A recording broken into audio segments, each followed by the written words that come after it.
Yes, lots of interesting things we talk about in this conversation today, for sure. Oh my goodness, yes, because how to build resilience into your dating. Boy, resilience. And so I looked it up in the dictionary and it keeps disappearing. But what it said was the ability to rebound or bounce back when you've had a hard thing happen or a change in plans happen. How do you recover? And Yes. so, boy, in dating, there's so many left turns and U-turns. And I tell people it's like the cha-cha. You go forward and backward and sideways. And Yeah. rather than the tango. The tango is not quite the same as the cha-cha. Right. So before we get started, Barry, and I'd like to welcome you to the newstreamingnetwork.com, WGSN-DB, Going Solo Network, radio and TV podcast, #1 singles talk network. And this is Let's Talk Dating with Christine and Barry. Hi, Barry. Hi, Christine. I even wore my pearls for you today. Wow, how nice.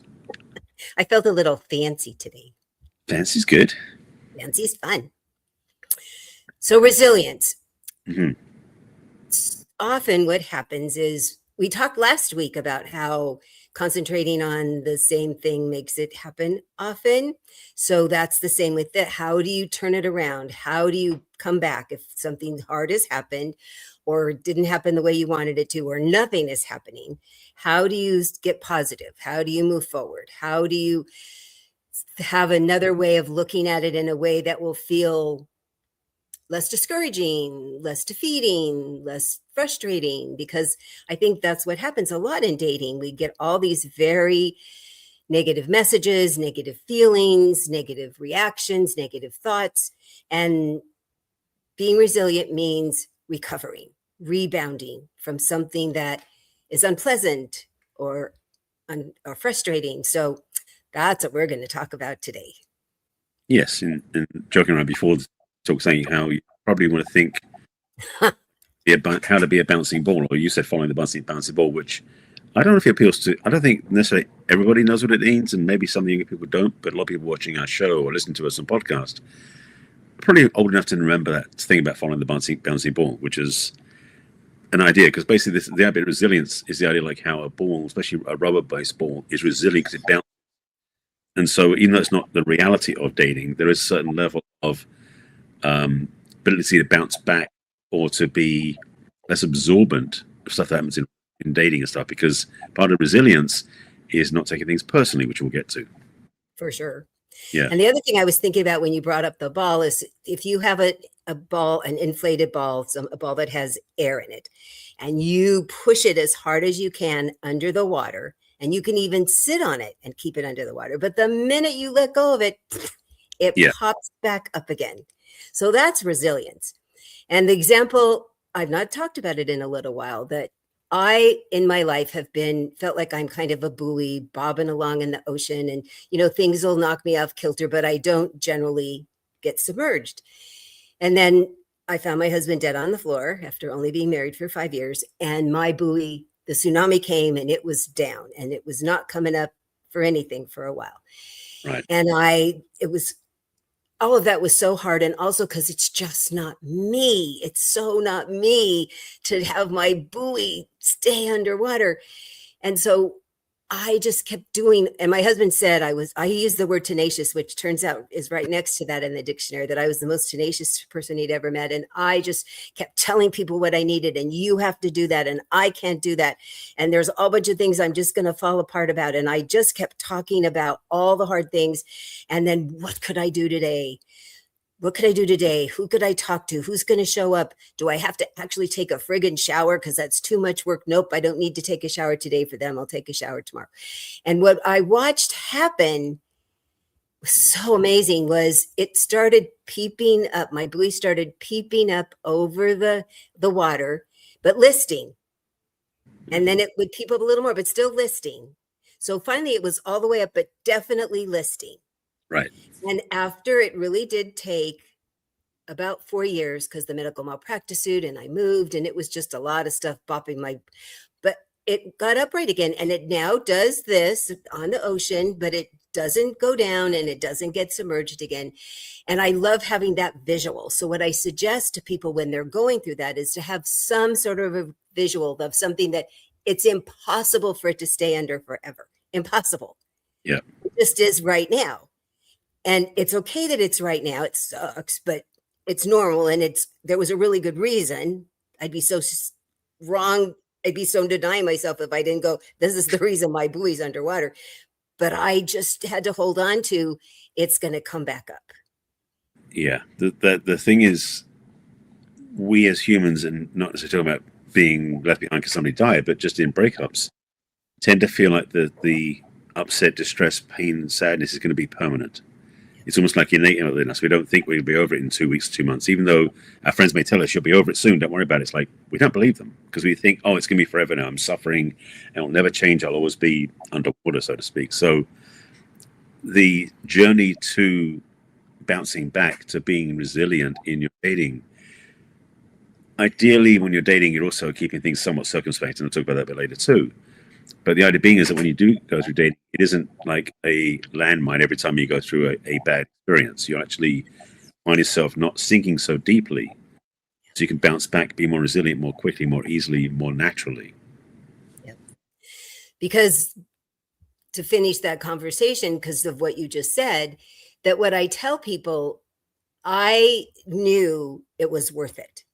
The horrible, awful pain was worth it because I had loved as far as I could put my arm. So when he's now officially gone forever, I am going to hurt as much as I love, as far as I could put my arms. That's what's going to happen. That's going to be the immediate reaction. And what I've learned after, it's going to be 14 years on Friday. How bizarre is that? I just realized it used to creep up on me and be kind of weird, but now it's just like, oh, there it is. That the love is still just as big, but the horrible, awful pain is so much less. The edges have gotten softer. I don't cry at everything anymore. I have so many more loving, happy memories. I've, opened my heart to other people. I've done other wonderful things in my life that I wouldn't have done if he was still here. And just sad that he's gone, wish he was here, but since he's not, what else could I do in my life to keep my buoy upright? So to always say, and this is what we're going to talk about for sure, is this worth it? Is the pain, the possible downside, is it worth the good part that you had? And I will say absolutely guaranteed 100%, but not for everybody. Not for everybody I'm with. They don't have that much access to my heart that they could hurt me that much. Yeah. I mean, was a hard way to learn, but boy, it was really helpful. Yeah, it's interesting that I've been in a relationship with one woman who was a widow, but I'm not lost anybody to death in partnership. I have lost friends, I've lost teachers, I've lost peers as well, including my parents. And it's interesting, the more I'm involved in the spiritual journey, the work I've been on for the last 40 plus years, the more I know more and more consciously that they don't really leave, they just change form.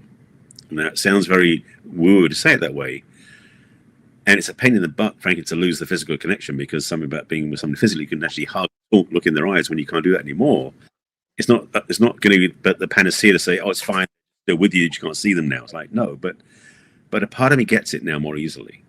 And that's part of the journey of consciousness and growth, to know beyond that. Now, if that offers faith, if any comfort to anybody who's listening who feels that way, it is comfort to a degree, but I understand definitely the missing of the physical connection is something that you can't just say, oh, it's fine, they're still on the other side, sort of thing. So, just to be clear, I'm not saying to ignore that.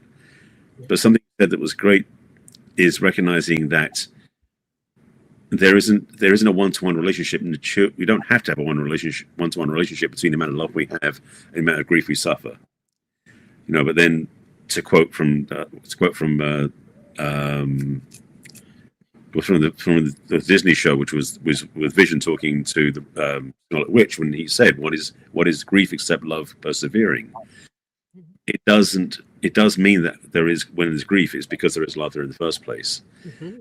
So not to ignore that, but also to say that you don't have to have grief to the extent that you had love if you don't choose to. It's really his own thing. But in the dating scene, you may not go through grief as much. Just to be clear, hopefully. Mm-hmm. Things we talk about with dating is that you take dating as a more circumspect and enjoyable thing. So you're not committed the first time you meet somebody going, this is the one, this is the one, and this is the one, and then they break up the next day and you feel heartbroken. Not that sort of thing. Because if you're dealing with that sort of stuff, one of us two will help us figure that one out. We'll help you figure that out. Cool. Dating should be a getting to know somebody. So you're not invested, but you're intrigued, you're curious, you're looking into. So you don't necessarily have to go through a big pain of suffering or grief after the breakup happens, after the end of the dating happens, because you go on 2 dates. It's not a breakup. It's like, no, not going to do that. Yeah. You know? Oh my goodness, yes. And the other thing that happens too is that people will say, I wrote to 3 different people and they didn't write back, I'm giving up. Or I had 2 really bad dates and I'm never going out again and I'm giving up. And my latest thing has been pickleball, because so many people that I'm working with play pickleball. And I said, when you first started learning to play pickleball, the thing everybody wants to do, they've explained to me, is they want to learn how to hit the ball into that back corner. That's the thing, because that's where most people can't return it, apparently. And I said, well, did you know how to do that right away? No. Did you stop playing? No. Did you maybe have a coach or somebody that knew more than you teach you how to do it? Yeah. And what did they have you do? Oh, move your feet a little differently and hold your body a little differently and hold the pad a little different and swing it a little different. And not the same that they would teach everybody else, because our bodies are so different. And so you needed to change the way that you were hitting the ball and approaching the ball. And you needed to practice more than 3 times, huh? And they went, oh. So that's the thing. If you gave up after 3 times, you would never get better at playing pickleball. And if you give up after 3 times of 3 profiles or 3 dates, then you're never going to find the love that you're looking for. So what you did is you hired somebody to show you how to play pickleball first, and then you kept practicing second. And I have to tell you, when I bring this up and the people that do that, they like, I can hit the ball in the corner now.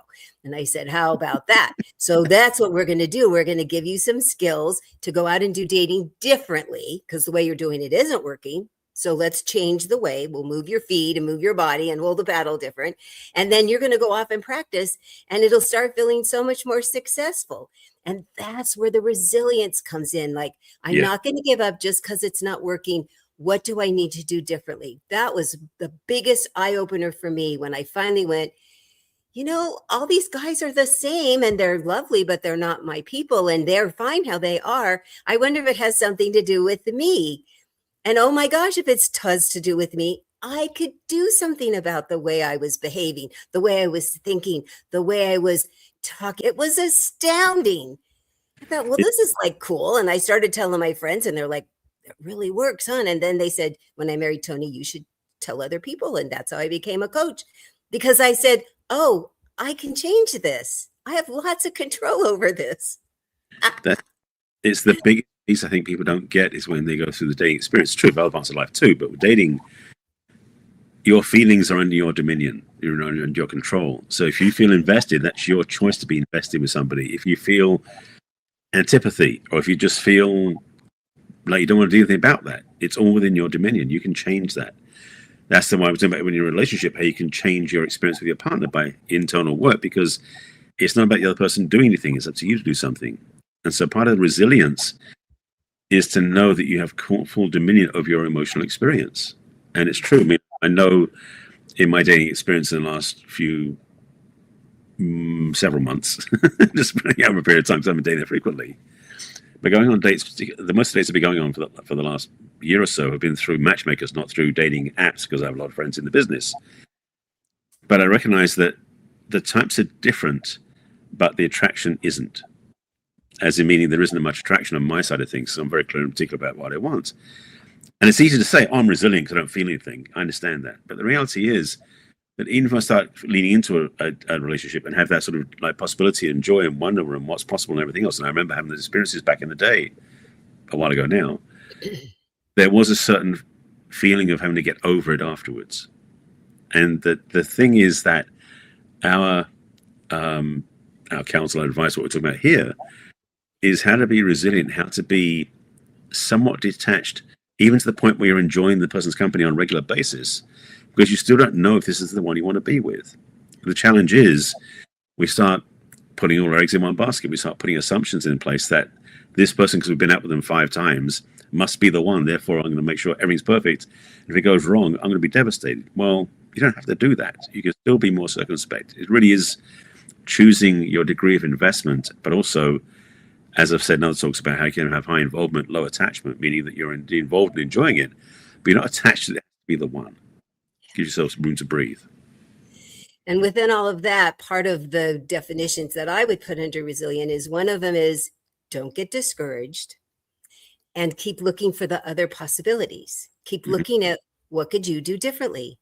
Because the more I changed the way I was thinking, and I didn't change me as a person at all. People said, well, did you change you? No, I changed the way I was looking at men. I changed the way I was talking to them, the way I was approaching them, the way I was thinking, because what I have said, not for a while, that all the men I dated for a long time between my marriages made all this money and had no money, and they were in this horrible debt. And it was fun playing with them because they would take me on all these fun trips, but were in debt, and I would never have gotten attached to them.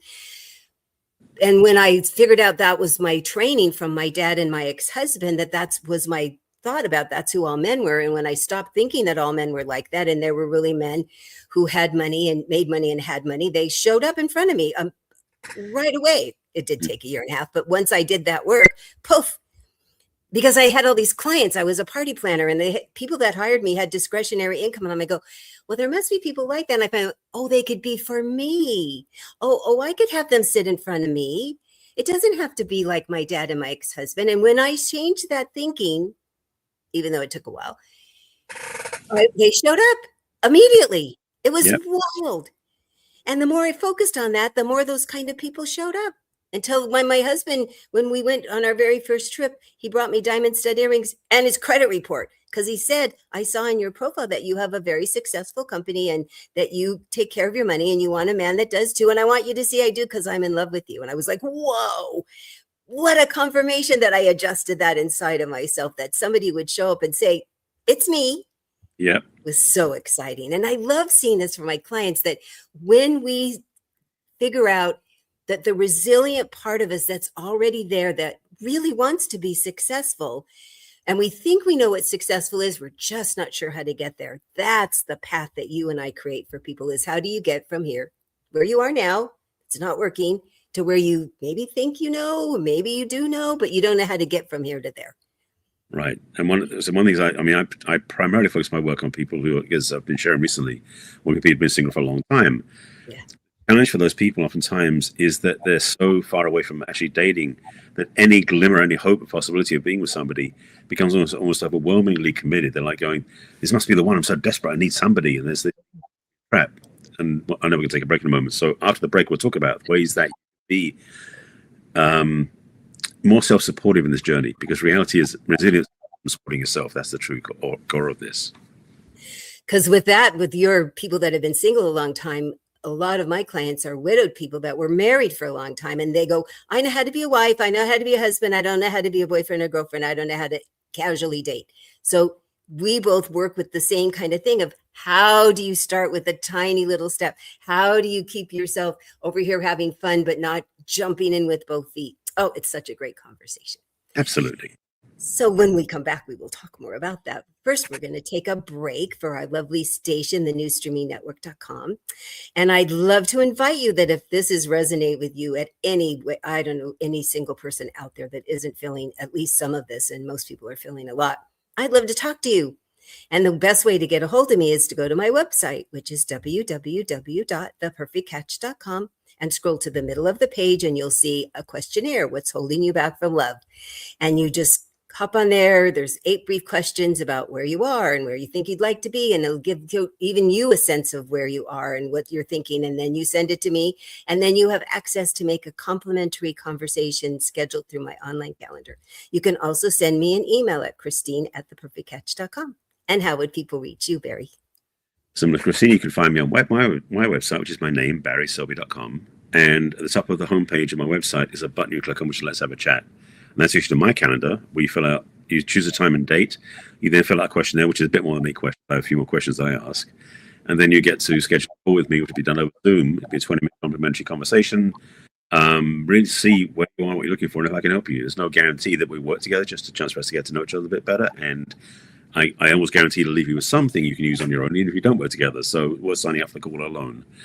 You can send me an email, send me one at barry@selby.com, and we'll tell you about all the rest of the stuff on our sites at the end of the show.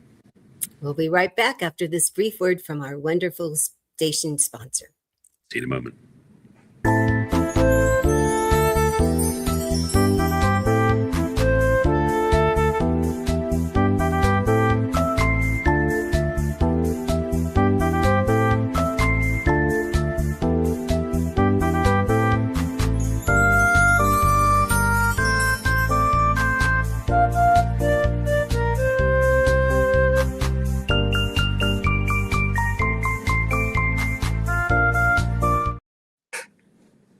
Hello and welcome back to Let's Talk Dating with Christine and Barry. And today we're talking about how to build resilience into your dating, because I know we both frequently hear from people, I'm just going to give up. There's no good people. I keep striking out. I must be, so screwed up. And I keep only having no responses or bad responses, and nobody ever picks me, or only yucky people pick me. And it's the truth. I mean, I know that that's really happening. I am not making light of that at all. We just think it's not necessary. You really can make different choices to have different results. And it was Einstein, right, that said doing the same thing and expecting different results?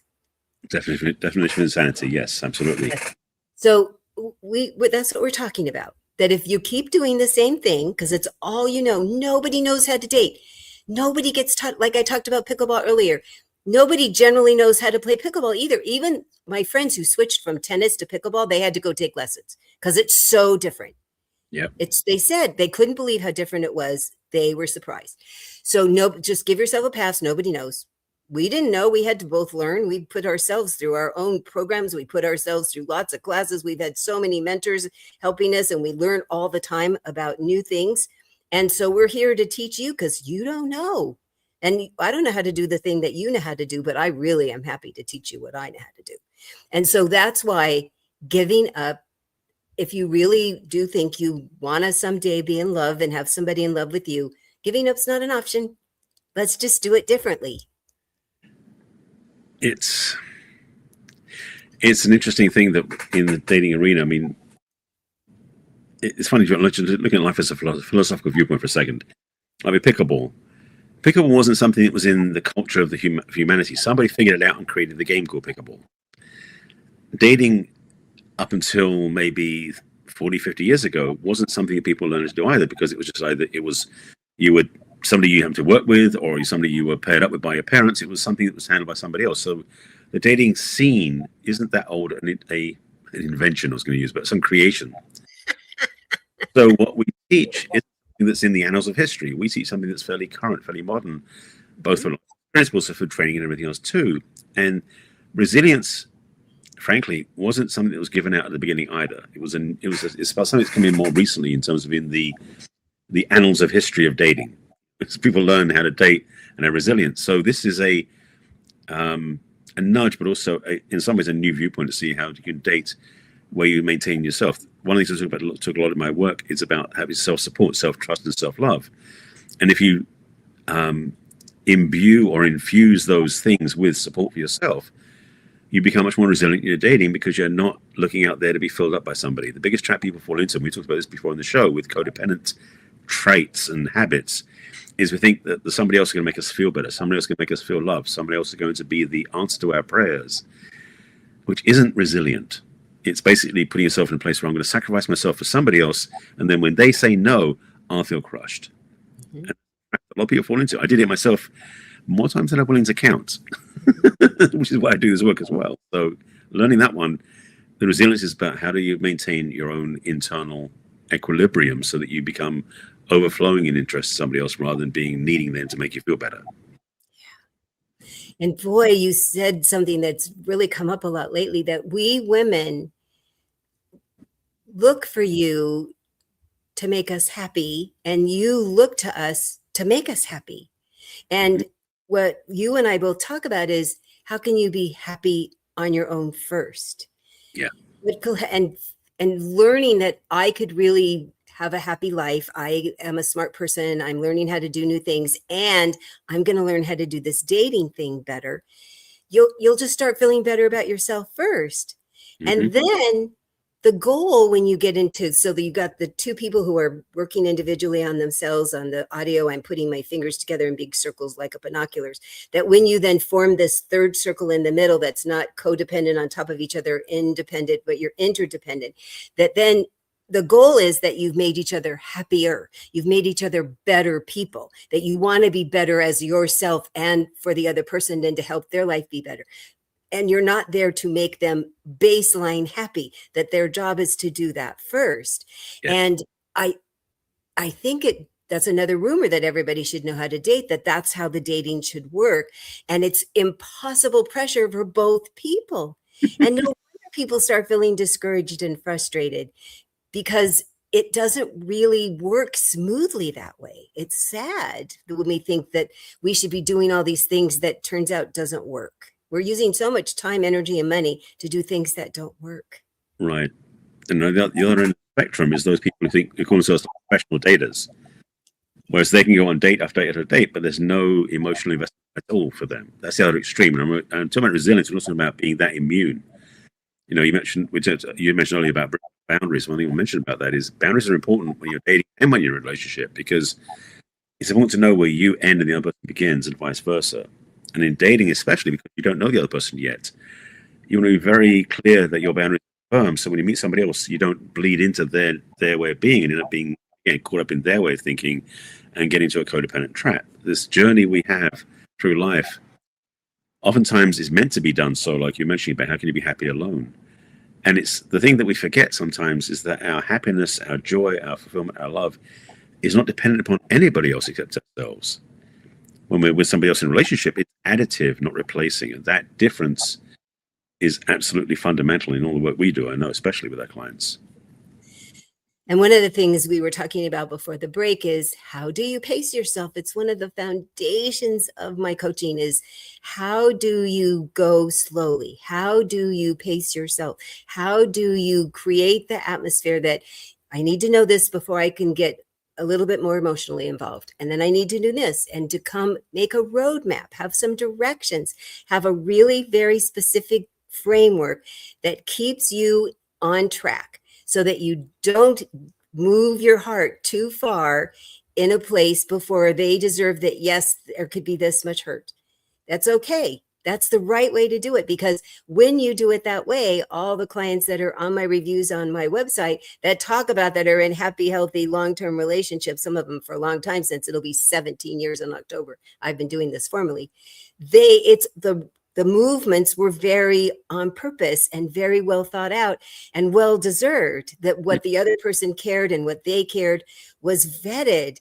And now that's why they can have this love that's great and worth whatever hurt might happen someday. And that's the goal. That's the goal. That when you say, I want to do better at this, that's part of the resilient, even no matter what's happened before. I want to try something new. I want to do this better. I want to learn how to do this in a different way that would be more healthy and happy for me. That's the definition of resilience for sure. Absolutely. And the truth is, when you are in a healthy relationship, resilience still comes into play, because it gives you the ability to be honest with each other and there for each other and be responsive to each other. It sounds simplistic to say how resilience is important in dating, but it is a fundamental way of living life too, because frankly, if you're resilient in your life in all areas, not just romantic, when your company you work for does layoffs, you won't be emotionally distressed by that. You may feel hurt, but you won't crash and burn. You go, okay, what's next? What do I do to move forward? If you have a challenge with your neighbors or with your kids or some other thing that's going on, resilience is a useful skill. So, talking about resilience in dating as a microcosm, so to speak, it really is a skill set that you can use for any part of your life. Same as boundaries, same as we're talking about. So if you're in a relationship, or if you're not in a relationship, this sort of understanding about resilience will help you have more experience of success and joy in every interaction that you're involved with. So I just want to make sure people get that this is not just for the people who are just beginning to date. It's for everybody. Boy, that is the truth. Because what I keep hearing is what happened. And I went back and got a life coaching certificate because those people kept saying the tools I was giving them was helping them with their children and their bosses and their neighbors. And what I say is it will continue to help with your relationship. Yeah. Yes, it's good in the dating arena, but you will still use these same tools of what is it I need and want now? And how do I tell them? And how do I ask them what they need and want? And how could I see if I could give it to them? Or that I can't give you that. Is there a way to negotiate? To keep using those tools throughout the time that you're together. The state of the relationship meeting every week. Oh my gosh, the couples that, the longest one I think right now is 14 years. They write to me now and then and go, we still do that every week. And it's because most of the time it's this great conversation because they're staying on top of the hard things. There generally isn't a hard conversation. And so I love knowing that it's like these roots that we planted in this big, strong tree that's now this wonderful relationship. And they keep using those same strong roots. That it's not something you just learn now to get a date or learn now to get in a relationship, that you're going to use these tools forever. Yep. That's frankly, that's the reason why I love having the lessons I've learned, not just in my own relationship mistakes and excuses, and I've had plenty of those mistakes in the past. Well, I've talked about before, but also having all the lessons I've learned, the teachings I've studied, the teachers I've studied with, and the teachings I've learned, give me a toolkit that's so vast. It really helps me help other people. Of course, I do use to help myself because I'm the first guinea pig, of course, in my work. But the thing I want to say again is that we all have the opportunity to grow and learn. And part of this experience with resilience is it teaches you how to be more responsive to life versus reactive to life. I've heard this before and shows through, but to be responsive and reactive is, simply put, reactive is way out of control. And reactive basically means your emotions are not in your jurisdiction. They're just running over you. And basically that's the way you're reacting. Being able to respond, that's what resilience is about, means you get to choose how you want to react, how you want to respond, how you want to give back. And so when you're resilient, you stand in a much more holistic place and a healthy place. Again, healthy boundaries, healthy self-support. And then when somebody does you, in quotes, wrong, in air quotes, you can say, you know what, that doesn't work for me, and I can walk away. If you're reacting, you're going to get, how dare you did this, and I'm going to get upset. And it's like, that's the messy way of doing it. Resilience gives you a skill of grace and ease that allows you to be much more able to function. And yeah, you feel the upset when things don't work out, but you won't feel as much upset. You have more skill to respond in a more healthy way. Yes. And throughout the coaching, and then I help them have better friends and better relationships with the other people in their life that are there when they do have a crash and burn, because it happens sometimes. I mean, there just is unavoidable. People have health challenges, financial challenges, as you said, get laid off from your job. That when you're going to have the dip, that you go through the dip in a healthy way and you have support from other people and they're like, oh, poor baby. Okay, we're setting a timer, but oh, poor baby. And then what are we going to do next? What are you going to do next? What are they going to, because I like poor babies. I need like 10 minutes of poor baby now and then. I just do. I got the people ready that I can say, it's time for a poor baby. I need it for 10 minutes. Thank you very much. Yeah. We all decide. So that's the thing when you say, what is it that helps me get back upright? Do I need to go for a run? Do I need to veg out on a movie for an hour and a half? Do I need a poor baby phone call with somebody? And you give yourself permission and not, oh, I'm such a terrible, awful person, because that doesn't help at all. That then you go, oh, I can move on. Yep. So boy, if this I don't know who anybody that would be watching or listening, that this doesn't touch some sort of a nerve. How could it not? Right. Geez, because we're a bunch of human beings having this human experience.